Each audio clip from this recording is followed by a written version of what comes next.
അവരെന്തെങ്കിലും കോപ്പറായി എഴുതി കാണിച്ചു കഴിഞ്ഞാൽ കാശുള്ള തന്തമാർ ഇറങ്ങി ഇങ്ങനെ പ്രൊഡ്യൂസ് ചെയ്യും. അതിൻ്റെ ഒപ്പം തന്നെ അനാക്കോണ്ട യൂണിവേഴ്സിൽ നിന്നും സ്പൈഡർ യൂണിവേഴ്സിൽ നിന്നും ഈ സിനിമ പ്രചോദനം ഉൾക്കൊണ്ടിരിക്കുന്നു. പോരാഞ്ഞിട്ട് DC യൂണിവേഴ്സിൽ നിന്നും ആ സാധനത്തിനകത്ത് വാള് വന്നിങ്ങനെ മുട്ടിയിട്ട് വെട്ടിയിട്ട് ഈ ഒരപ്പ. ഹലോ ഹായ്, വണക്കം വണക്കം. ഇന്ന് ഈ പറയാൻ പോകുന്ന റിവ്യൂ ശരിക്കും പറഞ്ഞാൽ ആദ്യമേ ഒരു മുന്നറിയിപ്പ് എന്നുള്ള രീതിയിൽ പറയട്ടെ. ഈ റിവ്യൂ ഒരു മതത്തെയോ ജാതിയെയോ വ്യക്തിയെയോ ഒരു വംശത്തെയോ അധിക്ഷേപിക്കാൻ വേണ്ടിയിട്ടുള്ളതല്ല. അങ്ങനെ തോന്നുന്നെങ്കിൽ അത് വളരെ യാദൃശ്ചികം മാത്രം. അതിൻ്റെ ഒപ്പം തന്നെ ഈ സിനിമയിലെ കഥാപാത്രങ്ങളെയും കഥയും മാത്രമാണ് വിമർശിക്കുന്നത്. ഇത് മനസ്സിലാക്കിക്കൊണ്ട് വേണം ചില ടീമുകൾ ഈ റിവ്യൂ കാണാൻ. കണ്ണപ്പ എന്ന സിനിമയാണ് ഇന്ന് കണ്ടത്. കണ്ണപ്പ എന്ന പണി വെച്ചിരിക്കപ്പാ അപ്പിടിതാ മുതൽ കേൾവി. ശരി, കണ്ണപ്പയിലേക്ക് പോകുകയാണെന്നുണ്ടെങ്കിൽ കണ്ണപ്പ സംവിധാനം ചെയ്തിരിക്കുന്നത് മോഹൻ കുമാർ സിംഗ്. എൻ്റെ അണ്ണ, നിങ്ങൾക്ക് എവിടുന്ന് കിട്ടി ഈ ധൈര്യം? ശരിക്കും പറഞ്ഞാൽ ഈ ധൈര്യം ഞാൻ എൻ്റെ ചാൾസ് ശോഭരാജിൽ പോലും കണ്ടിട്ടില്ല. അമ്മാതിരി ധൈര്യം. പണ്ടാരോ പറഞ്ഞ് ഞാൻ കേട്ടിട്ടുണ്ട്, ഒരു പുൽത്തകടി മാത്രം കിട്ടിക്കഴിഞ്ഞാൽ പ്രിയദർശൻ ഒരു പടം ചെയ്യാൻ പറ്റുമെന്ന്. പക്ഷേ പ്രിയദർശൻ ചെയ്യുമ്പോൾ അതിൻ്റേതായിട്ടുള്ളൊരു ബിൽഡപ്പും ക്വാളിറ്റിയും ഐറ്റം ലെവലും ഒക്കെ അതിനകത്തുണ്ടാവും. ഇതൊരു പുൽത്തകടി വെച്ചാണ് 3-3.5 മണിക്കൂർ കാണിച്ചു വെച്ചിരിക്കുന്ന അപരാധം ഉണ്ടല്ലോ, world wide international pan Indian level അപരാധ്. ഹേ ക്യാ ഹേ ബായ് എന്ന് ചോദിക്കേണ്ട അവസ്ഥയാണ്. ഇനി സിനിമയ്ക്ക് വേണ്ടിയിട്ട് തിരക്കഥ എഴുതിയിരിക്കുന്നത് വിഷ്ണു മഞ്ജു. സിനിമയിലെ പ്രധാന കഥാപാത്രമായിട്ടുള്ള തിന്നനെ അവതരിപ്പിച്ചിരിക്കുന്ന, കണ്ണപ്പയെ അവതരിപ്പിച്ചിരിക്കുന്ന നമ്മുടെ വിഷ്ണു മഞ്ജുവിൻ്റെ അച്ഛൻ മോഹൻ ബാബു ആണ് സിനിമ പ്രൊഡ്യൂസ് ചെയ്തിരിക്കുന്നത്. അത് സ്വാഭാവികമാണല്ലോ. നെപ്പോ കിട്ടുകൾക്ക് നല്ല പടമൊന്നും കിട്ടാതെ വരുമ്പോൾ അവരെന്തെങ്കിലും കോപ്പറായി എഴുതി കാണിച്ചു കഴിഞ്ഞാൽ കാശുള്ള തന്തമാർ ഇറങ്ങി ഇങ്ങനെ പ്രൊഡ്യൂസ് ചെയ്യും. പിന്നെ ഈ യൂണിവേഴ്സിനെ കുറിച്ച് പറയുകയാണെന്നുണ്ടെങ്കിൽ ഇതൊരു മൾട്ടിവേഴ്സ് മിക്സഡ് യൂണിവേഴ്സ് എന്ന് പറയേണ്ടി വരും. പ്രധാനമായും കങ്കുവ എന്ന സിനിമയിൽ നിന്നും ഉൾത്തിരിഞ്ഞു വന്ന, ബാഹുബലിയോട് വളരെയധികം സാമ്യം ചെലുത്തുന്ന ഒരു യൂണിവേഴ്സ്. അതിൻ്റെ ഒപ്പം തന്നെ അനാക്കോണ്ട യൂണിവേഴ്സിൽ നിന്നും സ്പൈഡർ യൂണിവേഴ്സിൽ നിന്നും ഈ സിനിമ പ്രചോദനം ഉൾക്കൊണ്ടിരിക്കുന്നു. പോരാഞ്ഞിട്ട് DC യൂണിവേഴ്സിൽ നിന്നും വണ്ടർ വുമണിൻ്റെ അമ്മയായ ഹിപ്ലോയിറ്റയും കുടുംബവും വേർപിരിഞ്ഞ് മറ്റൊരു ഐലൻഡിൽ പോയി താമസിച്ചു കഴിഞ്ഞാൽ എങ്ങനെ ഇരിക്കും എന്ന് പറയുന്നതിൻ്റെ മറ്റൊരു ഉദാഹരണം കൂടിയാണ് ഇത്.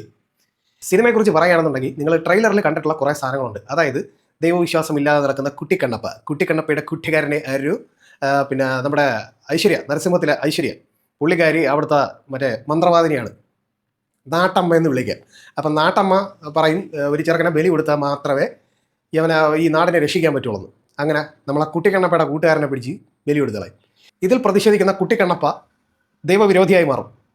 അങ്ങനെ ദൈവവിരോധിയായി മാറിയ കണ്ണപ്പ പിന്നെ തൻ്റെ ജീവിതം ഒരു യോദ്ധാവിനെ പോലെ ഇങ്ങനെ കൊണ്ടുപോയിക്കൊണ്ടിരിക്കുകയാണ്. അപ്പോഴത്തേക്ക് പതുക്കെ ഇങ്ങനെ കങ്കുവായി യൂണിവേഴ്സുമായിട്ട് ഇങ്ങനെ കണക്ട് ചെയ്ത് ഇങ്ങനെ കയറി വരും. അങ്ങനെ കങ്കുവായി യൂണിവേഴ്സിലെ 4 ഗ്രാമങ്ങളുണ്ടെങ്കിൽ ഇവിടെ അതുപോലെ 4 ഗ്രാമങ്ങളുണ്ട്.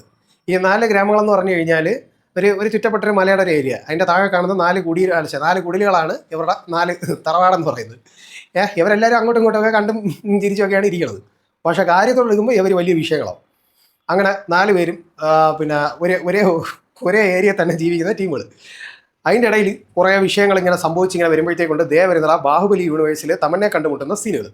അങ്ങനെ പതുക്കെ തമന്നയ്ക്ക് പകരം ഇവിടെ കൊണ്ടുവന്നിരിക്കുന്നത് പ്രീതി മുകുന്ദനാണ്. സിനിമയിൽ നായികയായിട്ട് എത്തിയിരിക്കുന്ന എമിലിയെ അങ്ങനെ പറയുന്നൊരു ക്യാരക്ടറെ അവതരിപ്പിച്ചിരിക്കുന്നത്, നിമിലി. ശരി, അങ്ങനെ നിമിലിയുടെ ഇൻട്രോ എന്ന് പറയുന്നത് ഗംഭീര ഇൻട്രോയാണ്. ഒരു ദേവരയിൽ നമ്മളെ നായികയെ കാണിക്കുമ്പോൾ ചുട്ടമല്ലി കൊത്തെ പുസ്താനോ അതുപോലൊരു കുളിസീനിലാണ് അങ്ങനെ വരുന്നത്. അങ്ങനെ നമ്മുടെ നായിക കുളിക്കുന്നു, നായികയെ കാണിക്കുന്നു, നായിക മുടി വീശുന്നു, നായികയുടെ പല ഭാഗങ്ങൾ ക്ലോസപ്പ് ഷോട്ടുകളിലൂടെ പ്രേക്ഷകരെ ത്രസിപ്പിച്ച് നമ്മളിങ്ങനെ വിചാരിക്കുന്ന നായിക വേറെ ഏതോ മൂഡിലാണ്. നേരെ കയറി വന്നിട്ട് വിഭൂതിയൊക്കെ അണിഞ്ഞുകൊണ്ട് നായിക പോയി ഇരിക്കുന്നത് ശിവഭഗവാനെ പ്രാർത്ഥിക്കുക. ഇൻട്രോ കണ്ടപ്പോൾ ഞാൻ വിചാരിച്ചത് വേറെന്തോ സംഭവമാണ്. പക്ഷേ നേരെ വന്നിട്ട് കാണിച്ചതാണെങ്കിലോ ഭക്തിമാർഗം. ഇത് കണ്ട് നമ്മുടെ നായകൻ്റെ കൺട്രോൾ പോകും. നമ്മുടെ നായകൻ്റെ കൺട്രോൾ പോകുന്നതൊരു വല്ലാത്ത പോക്കാണ്. ശരിക്കും പറഞ്ഞാൽ ഈ പുള്ളിക്കാരൻ സിനിമയിൽ അഭിനയിച്ചു എന്നെനിക്ക് തോന്നിയ സംഭവങ്ങൾ, അതായത് ജീവിച്ചു എന്ന് വേണം പറയാം. അഭിനയിച്ചു എന്നൊക്കെ പറഞ്ഞു കഴിഞ്ഞാൽ പുള്ളിയെ കളിയാക്കുന്ന പോലെയായിരുന്നു. അപ്പോൾ ജീവിച്ച ഏരിയാസ് എന്ന് പറയുന്നത് ഇവർ തമ്മിലുള്ള കെമിസ്ട്രി സീക്വൻസുകളിലാണ്. ബാക്കിയുള്ളവരുടെ അടുത്തും ഇവൻ്റെ മുഖത്തെ എക്സ്പ്രഷൻ മഷിയിട്ട് നോക്കിയാൽ കിട്ടൂല. പിന്നെ ക്ലോസ് അപ്പ് ഷോട്ടുകൾ വരുമ്പോഴത്തേക്ക് ഈ ഡി-ഏജിങ് സോഫ്റ്റ്വെയറിൻ്റെ പരിപാടിയാണോ അതോ AI ടൂൾ വെച്ചിട്ട് മുഖമൊക്കെ നല്ല രീതിയിൽ, മുഖത്തുള്ള ഒരു സാധനവും പുറത്ത് വരാത്ത രീതിയിൽ നല്ല രീതിയിൽ വെളുപ്പിച്ച് തേച്ചൊട്ടിച്ച് മിനുക്കി വെച്ചിട്ടുണ്ട്. പിന്നെ ഇവർക്കുള്ള ഇൻട്രോകൾ ശരിക്കും പറഞ്ഞാൽ ഗംഭീര ഇൻട്രോളാണ്. കണ്ണപ്പയുടെ ഒരു ഇൻട്രോ ഉണ്ട്, എൻ്റെ പൊന്നളിയ. പരുന്ത് വന്ന് കൊച്ചിനെ തട്ടിക്കൊണ്ട് പോകുമ്പോൾ കണ്ണപ്പ ആ ഏരിയയിലുള്ള എല്ലാവരും അമ്പെയ്യുന്നു, കുന്തം എറിയുന്നു. പക്ഷേ കണ്ണപ്പ ഒരു കുതിരപ്പുറത്ത് അങ്ങോട്ട് കയറി കുതിര 2 സ്റ്റെപ്പ് അങ്ങോട്ട് അടിക്കുമ്പോൾ തന്നെ കണ്ണപ്പ ചാടും. എന്നാൽ പിന്നെ അവന് വല്ല കല്ലും പുറത്തൊന്നും ചാടിയാൽ പോരെയെന്ന് ഞാൻ ആലോചിച്ചു. അങ്ങനെ കണ്ണപ്പയുടെ ഇൻട്രോ. അത് കഴിഞ്ഞിട്ട് പിന്നെ ഒരു പൂജാരി ഉണ്ട്, അതായത് മോഹൻ ബാബു, ഈ പടത്തിന്റെ പ്രൊഡ്യൂസർ, അവന്റെ അച്ഛൻ. ഇങ്ങനെ കൊടുത്തിരിക്കുന്ന BGM എന്ന് പറഞ്ഞു കഴിഞ്ഞാൽ മറ്റേ ടാക്കു മഹാരാജാവിനകത്ത് നമ്മുടെ ബാലയെ വരുമ്പോൾ കിട്ടുന്ന ഒരു ഹൈപ്പ് ഉണ്ടല്ലോ, അത് മാതിരത്തെ ഹൈപ്പ്. ഞാൻ വിചാരിച്ചു ഇങ്ങനെ വേറെ ലെവലായിരിക്കുന്നു. ഇങ്ങനെ വന്നിട്ട് മറ്റേ പൂജ നടത്താൻ വരികയാണ്. പൂജ നടത്താൻ വരുന്നതിന് എന്തെന്നാ റാപ്പ് മ്യൂസിക്. ഞാൻ ആലോചിച്ച് പോയി. പിന്നെ പ്രഭാസ്, മോഹൻലാൽ, ഈ പറയുന്ന പോലെ അക്ഷയ് കുമാർ ബുദ്ധിമാനാണ് കേട്ടോ. സിമ്പിൾ പരിപാടി, ശിവന്റെ ക്യാരക്ടർ അങ്ങ് ഏറ്റെടുത്തു. ഡയലോഗ് വളരെ കുറച്ച്, വേറെ പണിയൊന്നുമില്ല, എപ്പോൾ നോക്കിയാലും ഈ പരിപാടി മാത്രം. ഒപ്പം കാജൽ അഗർവാൾ നല്ല കോസ്റ്റ്യൂംസ് ഒക്കെ ഇട്ട്, നല്ല നെയിൽ പോളിഷ് ഒക്കെ ഇട്ട് പാർവതി ദേവിയുടെ വേഷം അഭിനയിച്ച് വലിപ്പിച്ചിട്ടുണ്ട്. ഇടയ്ക്കിടയ്ക്ക് പിന്നെ കാജൽ അഗർവാൾ ക്യാമറയിലോട്ടൊക്കെ നോക്കുന്നുണ്ട്. എനിക്ക് തോന്നുന്നു രണ്ടുപേരും രണ്ട് ടൈമിലെങ്ങാണ്ടാണ് ഷൂട്ട് ചെയ്തിരിക്കുന്നത്. അപ്പോൾ ഇത് ഫുള്ള് VFX ആണ്. അപ്പോൾ ഇതിനകത്തുള്ളൊരു കോമഡി എന്ന് പറഞ്ഞു കഴിഞ്ഞാൽ VFX സീൻസ് വരുമ്പോൾ താഴെ എഴുതി കാണിക്കും CGI എന്ന്. അയ്യോ, അത് കണ്ടാൽ തന്നെ എന്ത് ഒറിജിനാലിറ്റി ആണെന്ന് അറിയാമോ? നമ്മളത് വായിച്ചപ്പോഴാണ് മനസ്സിലാക്കിയത് ഇത് CGI ആണെന്ന്. അത്രയ്ക്ക് ആർട്ടിഫിഷ്യൽ ആയിട്ടുണ്ട്. ഗംഭീര പിന്നെ VFX വർക്കുകളാണ്. VFXനെ കുറിച്ച് ഞാൻ പറയാം, വരട്ടെ. അങ്ങനെ VFXന്റെ പരിപാടികൾ അത്രയും സെറ്റ്. പിന്നെ മോഹൻലാൽ പുള്ളിക്കാരൻ ഏകദേശം ഒരു ഇൻ്റർവെല്ലൊക്കെ അടുപ്പിച്ച് ഇങ്ങനെ വന്നിട്ട് ഒരു പരിപാടിയൊക്കെ കാണിച്ച് വമ്പം ഐറ്റമൊക്കെ കാണിച്ചിട്ട് ഇങ്ങനെ ഒരു വാളിൻ്റെ മേലെ കയറി മറ്റേ ഗ്രിൽഡ് ചിക്കനിൽ കോഴിയെ കെട്ടി തൂക്കിയിട്ട് നടക്കും. ഇങ്ങനെ ഒരു നിപ്പുണ്ട് നമ്മുടെ ഷവായിക്കകത്ത്, ഷവായി ഇങ്ങനെ കൊരുത്ത് വയ്ക്കൂലേ, അതേപോലെ ഇങ്ങനെ കയറി ഒരു നിപ്പുണ്ട്. ആ പാവം പിടിച്ചോളെ എന്തിനു വിളിച്ച് ഇങ്ങനെ അവതാരിച്ചതെന്തോ എനിക്ക് മനസ്സിലാവുന്നില്ല. പോട്ടെ, എന്നാലും പുള്ളിയെ മോശമാക്കിയില്ല എന്നുള്ളൊരു അഭിപ്രായമുണ്ട്. പുള്ളിക്കാരനെ മോശമാക്കിയില്ല. പിന്നെ പ്രഭാസ്, എൻ്റെ പൊന്നോ, ഡയലോഗ്. ഇവിടെ തിരിഞ്ഞാലും പ്രഭാസ് വന്ന് നിന്നിട്ട് 4-5 ഡയലോഗ് എല്ലാവരുടെ അടുത്തും പറഞ്ഞു ഉപദേശിച്ച് മറ്റേ പാസ്റ്ററിനെയൊക്കെ പോലെ വന്ന് പുള്ളി ഇന്ന് 4 ഉപദേശം കൊടുത്തിട്ട് അങ്ങ് പോകും. പിന്നെ വെറുപ്പിക്കലിൻ്റെ അങ്ങ് അറ്റം എന്ന് പറഞ്ഞു കഴിഞ്ഞാൽ ഇതിനകത്ത് ഒരൊറ്റ മനുഷ്യൻ പെർഫോം ചെയ്തൊന്നല്ല, വെറുപ്പിക്കാൻ വേണ്ടിയിട്ട് ഈ പടത്തിൽ വേഷം ചോദിച്ച് മേടിച്ചാണെന്ന് അറിയാൻ വയ്യ. എനിക്ക് തോന്നുന്നത് ഇതിനകത്ത് വെറുപ്പിക്കലിന് വേണ്ടിയിട്ട് മാക്സിമം എല്ലാവരും നന്നായിട്ട് പണിയെടുത്തിട്ടുണ്ട്. കാരണം ഞാൻ കൂടുതൽ വെറുപ്പിക്കും എന്നുള്ളൊരു വാശിയുണ്ട്, ഒരു കോമ്പറ്റീറ്റീവ് ഐറ്റം. അത് ഈ സിനിമയിൽ എല്ലാവരും ഗംഭീരമായിട്ട് പിടിച്ചിട്ടുണ്ട്. അതിൽ ഒന്നാമത് ഞാനിങ്ങനെ സിനിമ തുടങ്ങുന്ന സമയത്ത് തന്നെ ഒന്നാമത് ഞാൻ നോട്ടീസ് ചെയ്തത് നമ്മുടെ നരസിംഹത്തിലേക്ക് ഐശ്വര്യയാണ്. വേർപ്പിക്കലിൻ്റെ താര റാണി എന്നുള്ള രീതിയിൽ പുള്ളിക്കാരി അങ്ങോട്ട് വന്ന് നിൽക്കുമ്പോഴത്തേക്കുണ്ട്, മാറിയില്ലേ ചേച്ചി, ഇവിടെ നമ്മളൊക്കെ കഴിഞ്ഞിട്ട് മതി ചേച്ചി എന്ന് പറഞ്ഞുകൊണ്ടാണ് നമ്മുടെ റോജയിലെ മധുവിൻ്റെ വരക്കം. മധു വന്ന് നിന്നിട്ട് അങ്ങോട്ട് കാണിക്കുന്ന കുറേ പരിപാടികളുണ്ട്. ഇവരെ ശരിക്കും വല്ല ബാലയിലും അഭിനയിപ്പിക്കാൻ വിടുന്നതാണ് ഏറ്റവും ബെസ്റ്റ്. അമ്മാതിരി പ്രകടനം എന്ന് പറഞ്ഞു കഴിഞ്ഞാൽ ഈ നാടകത്തിനൊരു പ്രത്യേകതയുണ്ട്. നാടകം ബാല പോലുള്ള ഇതിനൊക്കെ ഒരു പ്രത്യേകതയുണ്ട്. എക്സ്പ്രഷൻ കുറച്ച് കൂടുതലിടണം. കാരണം ബാക്കിൽ ഇരിക്കുന്നവർക്ക് വരെ ആ ഒരു ഫീൽ കിട്ടാൻ വേണ്ടിയിട്ട് അവർ കുറച്ച് കൂടുതലിടും. അപ്പം നമുക്കതൊരു തമാശയായിട്ട് തോന്നും. സിനിമയിലൊക്കെ ഇതൊക്കെ ആവശ്യത്തിൽ ഇട്ടാൽ പോരട്. പക്ഷേ ചേച്ചിയുടെ കയ്യിൽ നിന്ന് വരുന്ന ഐറ്റങ്ങളുണ്ടല്ലോ, ഇങ്ങനെ കുറേ സാധനങ്ങൾ പിടിച്ചുകൊണ്ട് പുള്ളിയുടെ കുറേ ഐറ്റം ഉണ്ട്. പുള്ളിക്കാരി എന്താ പന്നല ദേവി അറിഞ്ഞിട്ട പേര് തന്നെ കേട്ടാ, പന്നദേവി. അത് തന്നെയാണ് നമുക്ക് വിളിക്കാൻ തോന്നുക. പുള്ളിക്കാരിയുടെ പെർഫോമൻസ് അത് കഴിഞ്ഞിട്ട് നമ്മുടെ നായികയായിട്ടുള്ള പ്രീതി മുകുന്ദൻ, നെമേലി എന്ന് പറയുന്ന ക്യാരക്ടർ ഇൻട്രോ ഞാൻ ഓൾറെഡി പറഞ്ഞു. പുള്ളിക്കാരിക്ക് ആകെ ചെയ്യാനുള്ള മെയിൻ പരിപാടി എന്ന് പറഞ്ഞു കഴിഞ്ഞാൽ പിന്നെ ഇടയ്ക്കിടയ്ക്ക് പ്രാർത്ഥന നടത്തുക, അത് കഴിഞ്ഞ് യവനെ വെറുപ്പിക്കുക. പിന്നെ അവരെ കെമിസ്ട്രി സീനുകൾക്ക് ഒരു രക്ഷയില്ല കേട്ടാ. യവൻ തിന്നോ ഇല്ല, തീറ്റിയോ ഇല്ല. ഇവർ രണ്ടുപേരും ഇങ്ങനെ വന്ന് ഇങ്ങനെ എത്തുമ്പോൾ ആരെങ്കിലും ഒരുത്തം വന്ന് വിളിക്കും, അല്ലെങ്കിൽ എന്തെങ്കിലും ഇഷ്യൂ വരും. ആ വഴിക്ക് അതങ്ങ് പോകും. പിന്നെ ശരത് കുമാറിനെ എനിക്ക് എന്തൊരു പറയണമെന്ന് അറിയാൻ വയ്യ. പുള്ളി ഇങ്ങനെ താട്ടിയൊക്കെ വെച്ച് വന്ന് കുറേ കോഴിത്തൂല് പോലത്തെ മുടിയും കെട്ടി തൂക്കിയിട്ട് പുള്ളിക്കാരൻ ഇങ്ങനെ വന്ന് തെള്ളും. അവിടുത്തെ മെയിൻ മൂപ്പായി അതാണ് പുള്ളി അവിടെ നിന്ന് കുറേ ഷോയും കാണിച്ച് അതും ഇതൊക്കെ കാണിച്ചു പോകും. പിന്നെ വില്ലനുണ്ട്, എക്സാക്ട് നമ്മുടെ ഗെയിം ഓഫ് ത്രോൺസിലെ മറ്റേ ഖലീസിയുടെ ഭർത്താവുണ്ടല്ലോ, നമ്മുടെ ജേസൺ മൊമോയുടെ ക്യാരക്ടർ. അയ്യോ, എക്സാക്ട് സാധനം. പിന്നെ കണ്ണെഴുതി ദേഹം മൊത്തം പച്ചയൊക്കെ കുത്തി മുടിയൊക്കെ ബാക്കിലോട്ട് വലിച്ചു കെട്ടി കങ്കുവയിലെ ബോബി ഡിയോളിൻ്റെ വേറൊരു വർഷം. അയ്യോ, അതിൻ്റെ ഇൻട്രോയിൽ കാണണം കുറേ ബോഡിയൊക്കെ ഇങ്ങനെ കൂട്ടിയിട്ട് അതിൻ്റെ മേളിൽ വന്നിരുന്നിട്ട് അണ്ണൻ്റെ ഒരു ഷോ ഓഫ്. ഇങ്ങേര് ഈ സെയിം സാധനം തന്നെയല്ലേ കങ്കുവയിലും കാണിക്കുന്ന അതേപോലത്തെ ഒരു വേൾഡ്, അതേപോലത്തെ ഒരു സ്ഥലം.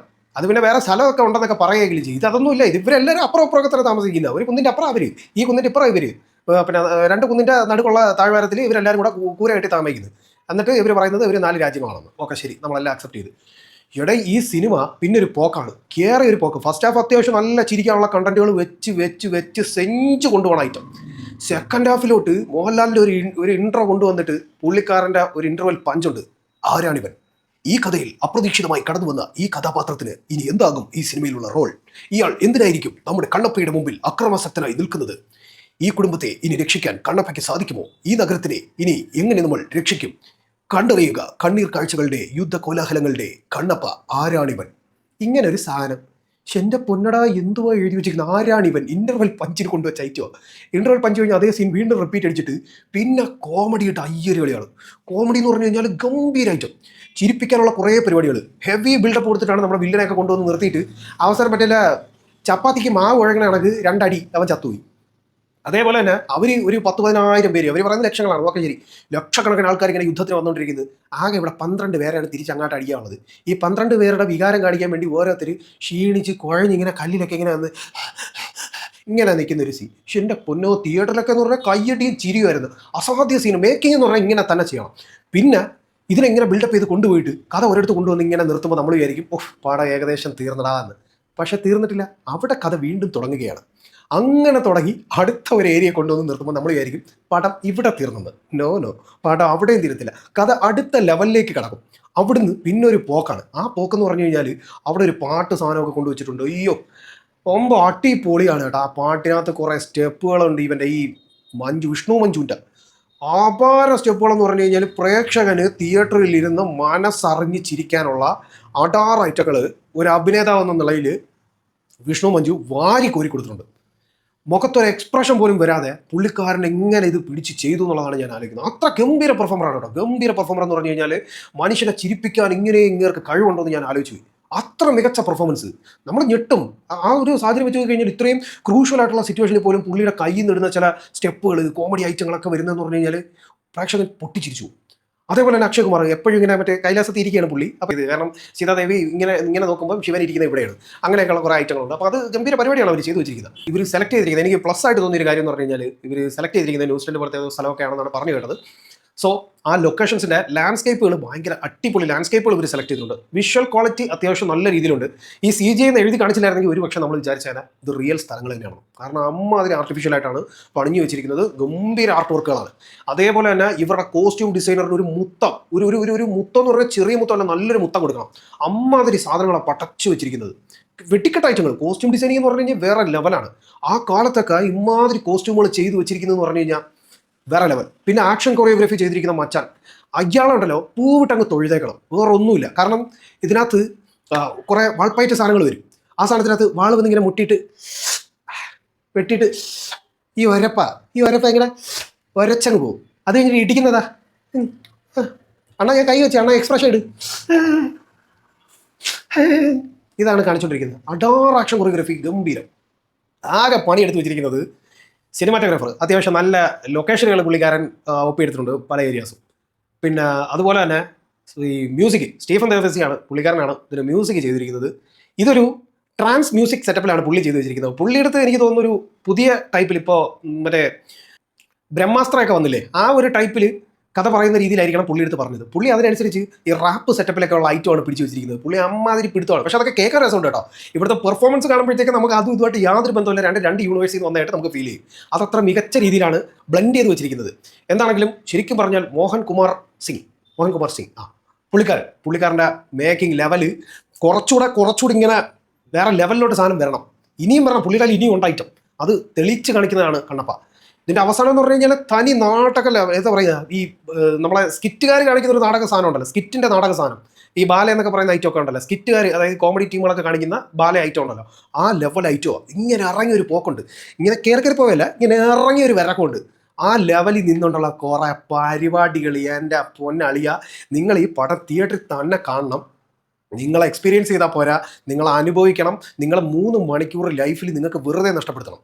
അതേപോലെ തന്നെ ചിരിക്കാൻ ഈ പടം 3 മണിക്കൂർ നിങ്ങൾ ഈ ഒരു മാലം കാൾട്ട് എന്ന് പറയുന്ന ഒരു സാധനമായിട്ട് നിങ്ങൾ ഇതിനെ ചിന്തിച്ച് പോകുകയാണെന്നുണ്ടെങ്കിലുണ്ടല്ലോ, ഈ 3 മണിക്കൂർ നിങ്ങൾക്ക് വേറൊരു ലെവൽ എക്സ്പീരിയൻസ് ആയിരിക്കും. അത് നിങ്ങൾ എൻജോയ് ചെയ്യും. പിന്നെ അനക്കൊണ്ട യൂണിവേഴ്സിൽ നിന്ന് അനക്കൊണ്ട വരുന്നുണ്ട്, സ്പൈഡർ യൂണിവേഴ്സിൽ നിന്ന് സ്പൈഡർ വരുന്നുണ്ട്. അങ്ങനെ കുറേ ഒറ്റക്കൊമ്പനെ ഇറക്കുന്നുണ്ട്. അങ്ങനെ കുറേ പരിപാടികളൊക്കെ ഇതിനകത്ത് പിടിച്ചിട്ടുണ്ട്. ഞെട്ടിക്കുന്ന കുറേ പരിപാടികൾ എന്ന് പറഞ്ഞു കഴിഞ്ഞാൽ അസാധ്യമായിട്ടും. പിന്നെ ഡബ്ബിങ്, ഇതിനകത്ത് ഈ നായകന് ഡബ് ചെയ്തിരിക്കുന്ന കക്ഷിയുടെ ഒരു ശിവനെ വിളിയുണ്ട്. അതെനിക്ക് കേൾക്കുമ്പോഴെല്ലാം ദശമൂലം ദാമു മറ്റേ ശിവനെ എന്ന് വിളിക്കൂലേ, ആ ശിവനെ വിളിയാണ് തോന്നുന്നത്. കാരണം എനിക്ക് തോന്നുന്നത് പുള്ളിയുടെ സംസാര ശൈലിയിലുള്ള പ്രശ്നമായിരിക്കണം. പുള്ളി ശിവൻ എന്നല്ല പറയുന്നത്, ശിവൻ എന്നാണ് പറയുന്നത്. ശരിക്കും നമ്മളൊരു സീരിയസ് ആയിട്ട് അതിനെ കേൾക്കാൻ ശ്രമിച്ചാൽ പോലും ഈ കക്ഷിയുടെ ഡബ്ബിങ്ങിൽ ആ സാധനം നമുക്ക് കേൾക്കുമ്പോൾ ശിവൻ എന്നാണ് പറയുന്നത്. സോ നമുക്ക് പെട്ടെന്ന് ദശമൂലം ദാമുവിന് ഓർമ്മ വരും. പിന്നെ അവൻ്റെ പെർഫോമൻസ് കണ്ടു കഴിഞ്ഞാൽ ഏകദേശം ദശമൂലം ദാമുവിൻ്റെ -144p എന്നൊക്കെ പറഞ്ഞിട്ട് എടുത്തു വയ്ക്കാം. ബാഹുബലിയിലെ സീനുകൾ കൃത്യമായിട്ടും, അതുപോലെ തന്നെ കങ്കുവയിലെ സീനുകൾ വളരെ വ്യക്തമായിട്ടും, അതുപോലെ തന്നെ DC യൂണിവേഴ്സിൽ നിന്ന് പലതും ചുരണ്ടിയും തോണ്ടിയും ഒക്കെ എടുത്തിട്ടുള്ള ഒരു മിക്സഡ് മൾട്ടിവേഴ്സ് അപരാധം, മലങ്കൾട്ട് അപരാധം അൾട്രാ പ്രോ മാക്സ് ലെവലാണ് കണ്ണപ്പ. ശരിക്കും പറഞ്ഞപ്പോൾ തിയേറ്ററിൽ നിന്ന് ഇറങ്ങിയപ്പോൾ പല ആൾക്കാരും അക്ഷരം മാറ്റി വിളിക്കുന്നതാണ് ഞാൻ കേട്ടത്. എനിവേ, ഈ സിനിമയെക്കുറിച്ച് പറയണമെന്നുണ്ടെങ്കിൽ നിങ്ങൾ തിയേറ്ററിൽ പോവുക, എക്സ്പീരിയൻസ് ചെയ്യുക. നല്ല സൗണ്ട് ക്വാളിറ്റിയുള്ള തിയേറ്ററിൽ പോയിരിക്കുക, നല്ല വിഷ്വൽ ക്വാളിറ്റിയുള്ള തിയേറ്ററിൽ പോയിരിക്കുക. നിങ്ങൾ അനുഭവിക്കുക. നിനക്കൊക്കെ അത് കിട്ടിയാൽ പോരാ, നീയൊക്കെ അനുഭവിച്ച് തന്നെ അറിയണം. സോ കൂടുതലൊന്നും പറയില്ല. അഭിപ്രായങ്ങൾ വ്യക്തിപരം. സിനിമ തിയേറ്ററിൽ തന്നെ കണ്ടു വിലയിരുത്തുക. ഇൻ ഷോർട്ട് പലു ഈ സിനിമയ്ക്ക് എടുക്കുന്ന rating 1.5 out of 5, the master rating in this year എന്നൊക്കെ ഞാൻ പറയേണ്ടി വരും. എൻ്റെ ഈ വർഷത്തെ ഏറ്റവും മികച്ച റേറ്റിംഗിൽ ഒരു സിനിമയായിരിക്കും ഈ മലകൾ ടവരാതമായിട്ടുള്ള കണ്ണപ്പ. അപ്പോൾ കൂടുതലൊന്നും പറയില്ല, സിനിമ കാണുക, കണ്ടിട്ട് നിങ്ങളുടെ അഭിപ്രായങ്ങൾ കമൻറ്റ് ചെയ്യാൻ മറക്കരുത്. അപ്പോൾ നമ്മുടെ ഈ റോസ്റ്റിംഗ് റിവ്യൂ വീഡിയോ ഇഷ്ടമായവർ കമൻറ്റ് അടിക്കുക, ലൈക്ക് ചെയ്യുക, ഷെയർ ചെയ്ത് മറ്റുള്ളവർക്ക് ഇട്ട് കൊടുക്കുക. അവരും കാണട്ടെ, അവരും എന്നെ തെറി വിളിക്കട്ടെ. തെറി വിളിക്കുന്നതിൻ്റെ ഒപ്പം തന്നെ നമ്മളും നിങ്ങളും ഒക്കെ ഒന്നിച്ച് വളരട്ടെ. അപ്പോൾ പുതിയ വീഡിയോസ് വീണ്ടും കാണാൻ. അതുവരേക്കും